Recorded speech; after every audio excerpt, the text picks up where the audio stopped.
नमस्कार दोस्तों, मेरा नाम है शुभम शर्मा और आप देख रहे हैं GK trick cube YouTube channel. आज की वीडियो में हम बात करेंगे ह्यूमन रिप्रोडक्शन का लास्ट पार्ट है आज। तो इस पार्ट में 5 क्वेश्चंस हैं। तो आपको ये क्वेश्चंस जो है बहुत ज़्यादा इंपॉर्टेंट है एग्ज़ाम पॉइंट ऑफ व्यू से। उससे पहले आपके लिए जेओए की टेस्ट सीरीज अवेलेबल है, तो इसको आप ख़रीद सकते हैं। आपको पहले परीक्षा ऐप को डाउनलोड करना पड़ेगा।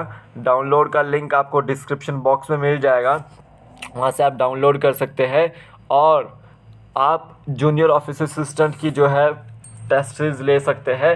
वैसे तो ये टेस्ट सीरीज़ जो है 300 रुपीज़ की है, लेकिन जब आप पे करते वक्त GK trick 50 coupon code use करेंगे तो आपको 50% ऑफ मिलेगा, तो 150 रुपीज़ की ये आपको मिलेगी।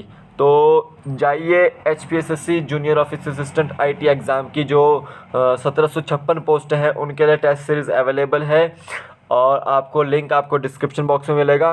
जीके ट्रिक 50 आपको कोड यूज़ करना है। क्या करना है? जीके ट्रिक 50 कोड यूज़, 50% आपको ऑफ मिलेगा। ये परीक्षा ऐप का लोगो है और एक तरह से सक्सेस ऐप है आपके। ठीक है, तो आज हम ह्यूमन रिप्रोडक्शन का जो है पार्ट करेंगे लास्ट। और ये पार्ट जो है हमारे लिए बहुत ही इंपॉर्टेंट है, क्योंकि चैप्टर बहुत बड़ा है और ऐसे में जो है ये बात बनती है कि ज़्यादा बड़ा चैप्टर और जो है क्वेश्चन भी उस हिसाब से है। ठीक है, अपने खुद के क्वेश्चन बनाए हुए क्वेश्चन है, तो ऐसे में जो है आप सभी के लिए इम्पोर्टेंट है। अच्छी तैयारी कीजिए और वीडियो को लाइक कीजिए, कॉपी कीजिए लिंक को। 3 ऊपर बटन हो गए, उसके ऊपर क्लिक करके कॉपी कीजिए लिंक को और इसको शेयर कीजिए कहीं फेसबुक ग्रुप में, कहीं भी। आप सभी के लिए बने हुए हैं। और आपको सारे के सारे वीडियो जो है ऊपर यहाँ पर एक आई बटन होगा, आप वीडियो के ऊपर क्लिक कीजिए, आई बटन इस तरह से दिखाई देगा आपको। वहाँ पर आपको सारे के सारे वीडियो मिल जाएगी बायोलॉजी की, ह्यूमन रिप्रोडक्शन से रिलेटेड। चलता हूँ फर्स्ट क्वेश्चन की ओर।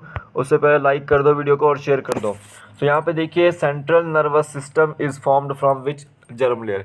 यहाँ पे पूछा गया है कि जो सेंट्रल नर्वस सिस्टम होता है वो किस जर्म लेयर से बनता है। तो देखिए, मैं 3 तरह के सेंट्रल जर्म लेयर बोलता हूँ एक्टोडर्म, मेसोडर्म और एंडोडर्म। ठीक है, एक्टोडर्म, मेसोडर्म और एंडोडर्म, ये 3 तरह की जर्म लेयर है।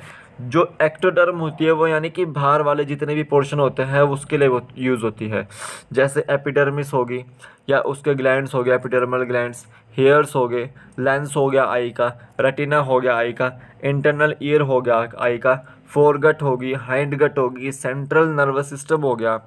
ठीक है, पिट्यूटरी हो गया, एड्रेनल मेडुला होगा, पाइनियल ग्लैंड होगा। ये सारे के सारे आपके एक्टोडर्म लेयर से बने होते हैं। मेसोडर्म जो बीच में आएंगे यानी कि मसल्स आएंगे, कनेक्टिव टिश्यूज आएंगे, डर्मिस ऑफ स्किन आएगी, बोन्स आ जाएंगी, कार्टिलेज आ जाएगा। ठीक है, सर्कुलेटरी सिस्टम आ जाएगा आपका, हार्ट, ब्लड वेसल्स वगैरह सारी की सारी, और किडनी आ जाएगी, यूरेटर्स आ जाएगी, गोनाड्स आ जाएंगे। ठीक है, फिर एंडोडर्म में आपका जो मिड गट होता है, ठीक है, मिड गट वो आता है, ब्लैडर आता है, लंग आ जाता है, लीवर आ जाता है, पैनक्रियाज आ जाता है, थायराइड आता है, पैराथायराइड आता है, थाइमस आता है। ठीक है, जितनी भी जर्म सेल्स होते हैं वो आ जाती है।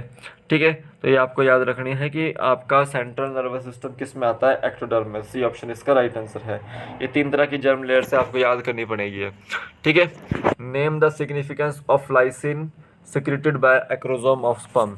देखिए, मैंने आपको बताया था कि ये इस तरह से आपका स्पर्म का स्ट्रक्चर होता है। ठीक है, इस तरह से। तो ये आपका एक्रोसोम है, ये वाला हेड पोर्शन है आपका, और ये आपका कोलार रीजन है, मिडल पीस जिसको बोलेंगे, और ये आपकी टेल है।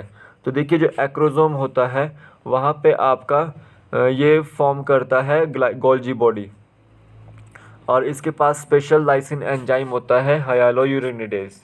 ठीक है, जो पेनिट्रेशन का काम करता है ओवम में अंदर। ठीक है, जो ये आपका नेक वाला पोर्शन होता है, ये वाला, ठीक है, ये वाला पोर्शन, यहाँ पे बीच में सेंट्रियोल होता है। क्या होता है? सेंट्रियोल होता है ऑर्गेनली। और जो ये मिडल पीस होता है, ये वाला जो पोर्शन होता है, तो यहाँ पे जो है आपका माइटोकॉन्ड्रिया होता है। तो माइटोकॉन्ड्रिया जो है आपका एक तरह से पावर हाउस ऑफ सेल भी है, और स्पर्म के अंदर जो मिडल पीस होता है वो एक तरह से पावर हाउस ऑफ स्पर्म है, क्योंकि वहाँ पे एटीपी की फॉर्मेशन हो रही है। तो ये चीज़ आपको याद रखनी है कि लाइसिन जो है एंजाइम जो है वो कौन सिक्रेट करता है, वो एक्रोसोम जो है स्पर्म का हाइलोयूरिनेज सिक्रेट करता है। ये ऑप्शन इसका राइट आंसर है। फर्टिलाइजन और एंटी फर्टिलाइजन रिएक्शंस जो है वो फर्टिलाइजेशंस की रिएक्शंस है, ये आपको याद रखनी है। फर्टिलाइजन जो होता है वो एक तरह से ग्लाइकोप्रोटीनेटेड प्रोटीनस मॉलिक्यूल है, और एंटी फर्टिलाइजन जो है वो आपका एक तरह से एसिडिक प्रोटीन्स है। ठीक है, ये याद रखना है। What is the name of hormone which control implantation? इसमें से कौन सा हार्मोन है जो कि इम्प्लांटेशन को कंट्रोल करता है? तो देखिए, इम्प्लांटेशन क्या होता है? जब ब्लास्टोसिस्ट की अटैचमेंट होती है एंडोमेट्रियम से। एंडोमेट्रियम वही जो आपकी मेंस्ट्रुएशन के समय पे जो है वीक हो जाती है, और उसके बाद वीक होने के बाद रप्चर हो जाती है, जिसकी वजह से ब्लीडिंग निकलती है। ठीक है, तो इम्प्लांटेशन ब्लास्टोसिस्ट और एंडोमेट्रियम की अटैचमेंट से बनती है यूटेरस। ठीक है, यूटेरस में। ठीक है, तो ये आपको याद रखना है कि वहाँ पर जो है कौन हार्मोन जो है कंट्रोल करता है इम्प्लांटेशन को? तो वो है आपका एस्ट्रोजन और प्रोजेस्टेरोन, दोनों ही फीमेल हार्मोन है, यही कंट्रोल करते हैं इम्प्लांटेशन को। डी ऑप्शन इसका राइट आंसर है, both A and B. Next question देखते हैं, which organ forms at the time of pregnancy by the end of 1 month? देखिए, फर्स्ट मंथ में जो है प्रेगनेंसी के समय पे कौन सा ऑर्गन बनता है? तो देखिए, वो बनता है आपका हार्ट। बी ऑप्शन इसका राइट आंसर है। कौन सा बनता है? हार्ट बनता है। ये आपको क्वेश्चन जो है बहुत ही इंपॉर्टेंट है, क्योंकि इसमें से पूछे जाते हैं। जो लिम्स होती है वो आपकी सेकंड मंथ में बनती है। ठीक है, जितने भी मेजर ऑर्गन्स होते हैं वो थर्ड मंथ में बनते हैं। ठीक है, लंग्स भी जो है आपके वो भी सेकंड मंथ में बन जाते हैं। ठीक है, ये याद रखना है। नेक्स्ट क्वेश्चन देखते हैं, milk secreting hormone is also called as? देखिए, यहाँ पे मैंने कुछ हार्मोन्स लिखे हैं, इसमें से मिल्क सिक्रेटिंग हार्मोन्स कौन सा है? तो यहाँ पे मैं आपको बता देता हूँ। देखो, सबसे पहले तो ऑक्सीटोसिन की बात करते हैं। जिस समय डिलीवरी होती है उस समय जो है पेनफुल कॉन्ट्रैक्शंस होती है मायोमेट्रियम की। ठीक है, तो वो जो कॉन्ट्रैक्शंस होती है उसमें हेल्प करता है ये ऑक्सीटोसिन, तो ये पेनफुल है। अब जब डिलीवरी हो जाती है उसके बाद उन पेन्स को कम करने के लिए कौन सा हार्मोन यूज़ होता है? रिलैक्सिन हार्मोन होता है।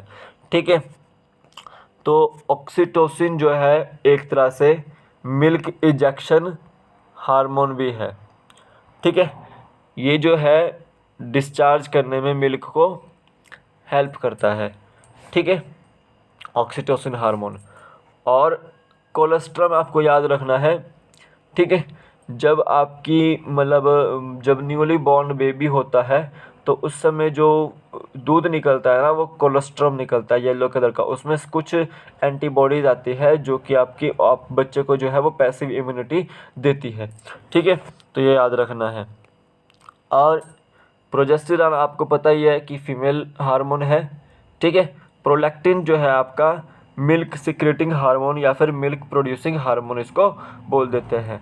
ठीक है, ठीक है, ये आपको याद रखना है। एक टर्म है गैलेक्टोपोएसिस।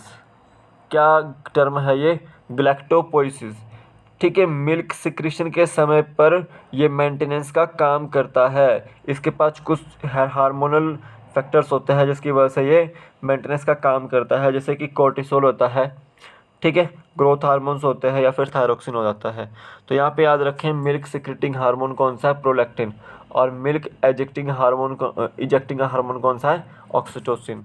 ठीक है, रिलैक्सिन हार्मोन आपको याद रखना है जो रिलैक्स करने का काम करेगा पार्चुरेशन के समय पे। सो ये थे आज के क्वेश्चंस। तो आपको फिर बता दूं, परीक्षा ऐप पर आपके लिए जो है टेस्ट सीरीज़ अवेलेबल है, और आपको बस करना क्या है, परीक्षा ऐप को डाउनलोड करना है। लिंक आपको डिस्क्रिप्शन बॉक्स में मिल जाएगा। पे करते वक्त आपको टेस्ट सीरीज़ जब लेंगे आप जूनियर ऑफिस असिस्टेंट की, तो पे करते वक्त आपको पे एडवांस पे जाना है और वहाँ पर आपको रेफरल कोड पूछेगा। रेफरल कोड में आपको जीके ट्रिक 50 कोड यूज़ करना है। तो जल्दी से इस ऐप को डाउनलोड कीजिए और टेस्ट सीरीज़ का जो है मज़ा उठाइए, आप सभी के लिए बनी है। तो ये जो चैप्टर था वो आज ख़त्म कर दिया है मैंने, तो कल कुछ नया देखेंगे उस। ठीक है, तो अभी के लिए फ़िलहाल इतना ही, फिर मिलूंगा कि नए, तब तक के लिए जय हिंद।